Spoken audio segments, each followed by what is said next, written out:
Hello again, this is Quentin and this is my video for being 2 weeks on testosterone now. Not a lot of changes, again, very small things, so I'm gonna put up pictures because you probably can't see like my arms and stuff, but I've had some new body hair growth, so just new hairs or thickening of the hair on my arms and legs. Then I think that my muscles have gotten a little bit bigger in my forearms, not very much. And I've noticed that any amount of physical activity kind of starts to firm up my muscles. So while I was in San Antonio walking around, I noticed that now my calves are a lot tighter than they used to be. So it looks like it's going to be much easier to build and retain muscle than before. Then, other than that, there's no other physical changes. Maybe there's a little bit more hair on my sideburns, but probably not. It probably was already there. But one of the things that I think is important to talk about is questions. Family members, friends, and sometimes strangers will want to know about things that are none of their business. And an example is that now, of course, because you know that I'm trans and I'm transitioning, now you think that you have the right to know that I may want surgery. And what's interesting is that someone would become offended if I told them, I don't think I have to tell you that, versus if I just walked up to, let's say, a cisgender woman, and most cisgender women have breasts, and if I just walked up to them because they're a woman and I see that they have breasts and I'm like, do you want a breast augmentation? Now, someone would find that wildly inappropriate, but because I'm trans and, you know, I'm putting myself on display, I have to answer these questions. Well, they believe I have to answer those questions, and they become very rude if I do not answer them. And so, this is just me taking a very important moment to say, you know, if you're friends, family, ally, it is none of your business what a trans person wants to do with their body. Just because they've started their transition does not mean that they are advertising to you what else they would like to do. Surgeries, hormone therapy, name changes, all these things are very personal, so it's not the same as just asking, what's the weather like in your town today? It's very personal for some of us, even mentioning the names that we're replacing our birth names with are emotional moments, and you need to be sensitive to that no matter if you see it as important or not. And it's not my job to educate you. I don't want to be a walking, talking trans 101 encyclopedia.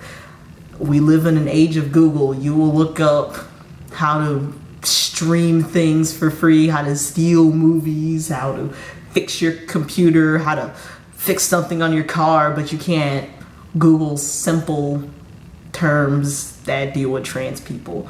More complex question, sure, I'll answer it, but continuously having to explain small things such as what is cisgender, what's a trans woman, what is a trans male, it's just getting to the point where it's like, you can't put the burden of educating you onto me and to other trans people, because the thing that we're going through is very emotional, it's a very large change, and having the burden of educating everybody that's in our vicinity with what trans people are and who they are and what we go through, that's not necessarily fair. There's far too many YouTube videos and online resources for you to ask before you go and put that burden on a trans person.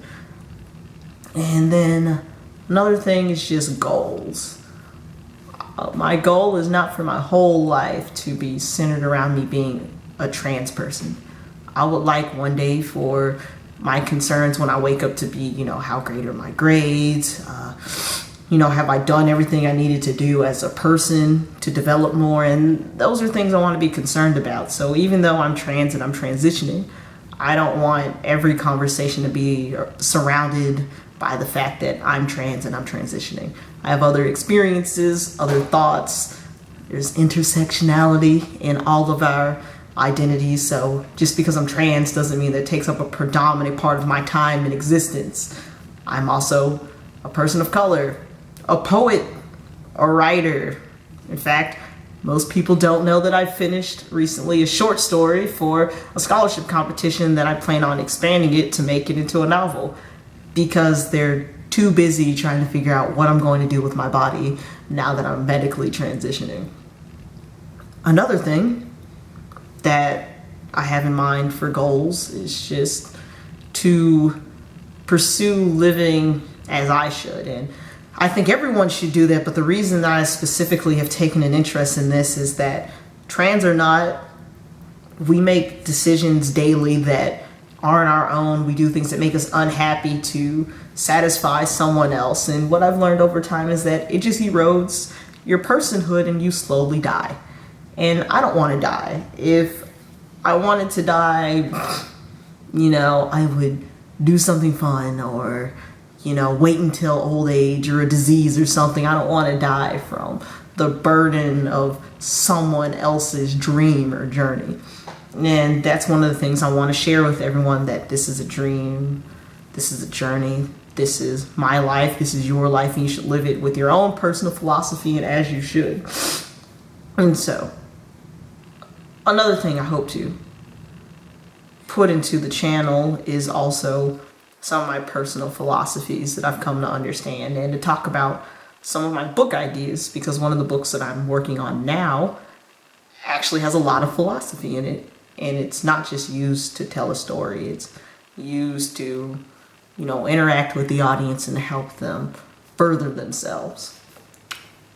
Really don't have much to say now, but you will see photos in a second of the differences that I have, and I hope to see you soon. Leave a comment or tell me what type of content you would like to see on the channel.